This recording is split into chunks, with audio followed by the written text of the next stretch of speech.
નાનું છે એને મોટું કરવું છે એ પછી પાછું ચાલે. એટલે હવે તો દેખવું છે કે તમે બધા તો કાયમનો પીળો વાતો છે. હું આજે જોયો તમને થયું ગમે કે કરવા જેવું તો ખરું જ. 1997ની સાલમાં પરમ પૂજ્ય પ્રમુખ સ્વામી મહારાજે પોતાની ઈચ્છા ન્યૂજર્સીમાં અક્ષરધામ થાય એવી પ્રગટ કરેલી. તરત જ 1998માં બાપા અહીં પધાર્યા અને મને બાયપાસની સર્જરી કરવાની થઈ. સર્જરી પૂરી થઈ અને ત્યારના જે કાર્યકરો હતા એ બધાએ બાપાને કીધું કે આપણે જગ્યાઓ કેટલીક જોઈ છે. તો બાપા પોતે તૈયાર થઈ ગયા. બાયપાસ પછી બીજો કોઈ માણસ હોય તો આરામ કરે, પણ બાપા પોતે 40-40, 50-50 માઇલ દૂર પણ જગ્યાઓ જોવા માટે પોતે પધારેલા. એ આપણે એવું કહી શકીએ કે એ બાપાનું એક સંકલ્પની પ્રતીતિ કહેવાય.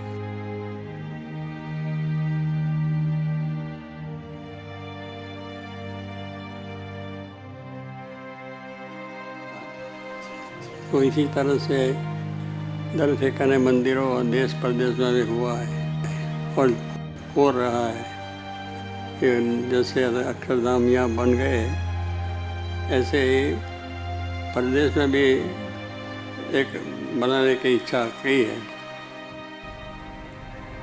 અમેરિકામાં ખાસ કરીને ન્યૂજર્સીમાં આપણે જે અક્ષરધામ કરીએ છીએ એ અક્ષરધામની વાત જ્યારે પરમ પૂજ્ય સ્વામી બાબા પાસે થઈ અને એ અક્ષરધામના નકશા તૈયાર કરવાની પૂજ્ય બાબાએ જ્યારે આજ્ઞા કરી ત્યારે એમના જે સૂચનો છે એ લીધેલા અને પછી એ પરમ પૂજ્ય સ્વામી બાબાને બતાવ્યું અને બાપાને એના તળના પ્લાન પણ બતાવ્યા, લાઇન ડ્રોઈંગ પણ બતાવ્યા, સેક્શન ડ્રોઈંગ પણ બતાવ્યા.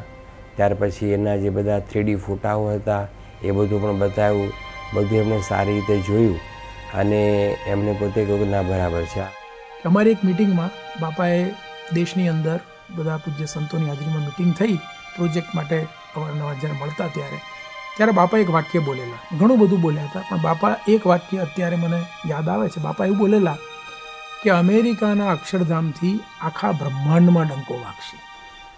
મોટા પુરુષનું જે કાર્ય છે એ કલ્યાણકારી હોય છે અને એમના સંકલ્પોમાં પણ લાખો લોકોનું કલ્યાણ થાય એવી જ ભાવના રહેલી છે. એને માટેનું જ આ કાર્ય છે અને હજારો લોકો આવશે, હજારો તેના આજુબાજુ સર્વ દેશના દુનિયાના માણસો પણ આવશે, જોશે. અને જેમ દિલ્હીમાં જોઈને અત્યારે બધા લોકો રાજી થાય છે, ખુશ થાય છે અને પ્રશંસા કરે છે. સારી તેની પ્રશંસા પણ પેપરોમાં મેગઝીનોની અંદર આવી કે મેઇન ઇન્સ્પિરેશન શું છે ફ્રોમ ડે વન કે સ્વામી આપણા માટે જે કર્યું છે, કે જે સ્વામીએ આપણાને જે રાખ્યા છે અને જે રીતે આપણી ટેક કેર કરી છે, તો વી ઓ હિમ. સો વી ઓલવેઝ લુક એટ કે સ્વામીએ જે કર્યું what can we do for him. શું કરું તો સ્વામી માટે હું કશીક સેવા કરું, કઈ રીતે હું સ્વામીનો રાજીપો લઈ શકું. That is the main inspiration. In my career, he's helped me through my engineering. He helped me get into engineering school, and he's really helped me in every part of my life. So it's very difficult not to give him back, and I don't think I've given enough. બહુ મોટા પુણ્યવાળાને મળે છે. એમ ગુણાચાર થાય ગયું, શાસ્ત્રીવાળા પણ કહેતા હતા, ચોરીવાળા પણ કહેતા હતા કે બહુ પુણ્ય હોય તો આ સેવા આપણને મળે. અને એ સેવા કરવા માટે બધા તત્પર છો, ઉત્સાહી છો, ઉમંગી અને સર્વોપરી તમારી આ સેવા થાય છે તો બધા ચેષ્ટા પણ સારા થાય છે અને સમય છે એ સર્વોપરી થાય, કોઈને કોઈ અડચણ પડે નહીં. બધો વિધિ પણ સારો થઈ જાય અને ત્યાં ઘરમાં રમવાનું રહેવાનું વ્યવસ્થિત જે બધું તે પણ સારું થઈ જાય અને ધામધૂમથી આ ઉત્સવ થાય અને ત્યાં અમેરિકામાં પણ એની બધાને દાન થઈ જાય. હવે ખાવાનું છે અને બધું સારું છે. મુંબઈથી અક્ષરધામ શિલાન્યાસ નિમિત્તે લાઈવ આપણને આશીર્વાદ આપ્યા હતા.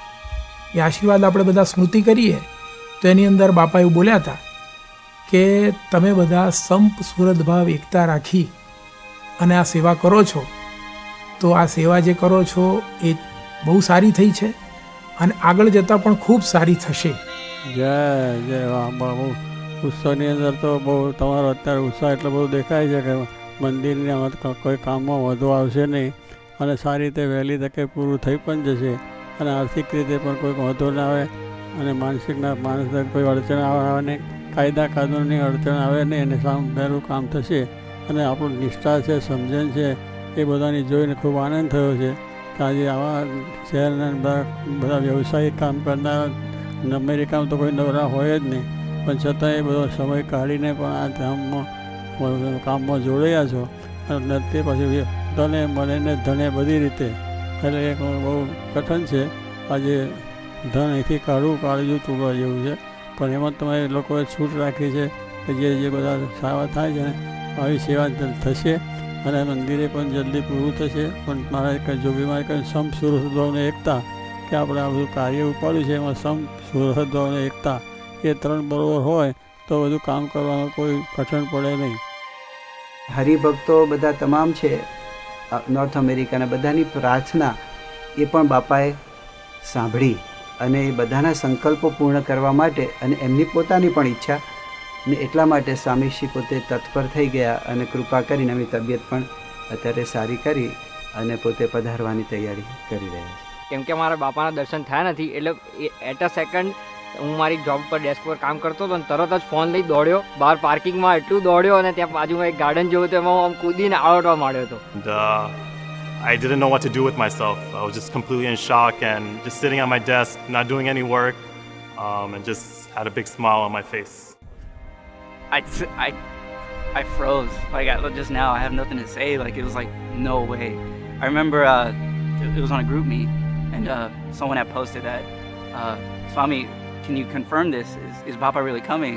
And then one of the santos was like, yes, this is real. कि इतने उम्र पर इतनी वो हमारी चिंता कर रहे हैं या हमको याद कर रहे हैं गुरु, तो हमें गुरु को राजी करने के लिए प्रमुख स्वामी की जो हम रहा है वो रहा ये है कि मंदिर की प्रतिष्ठा का जो कार्य है, मंदिर का जो कार्विंग का कार्य है, वो हम जल्दी से जल्दी और अपनी हार्दिक इच्छा है कि पूर्ण रूप से हो और हमें प्रमुख स्वामी का आशीर्वाद और दर्शन की प्राप्ति की अभिलाषा है.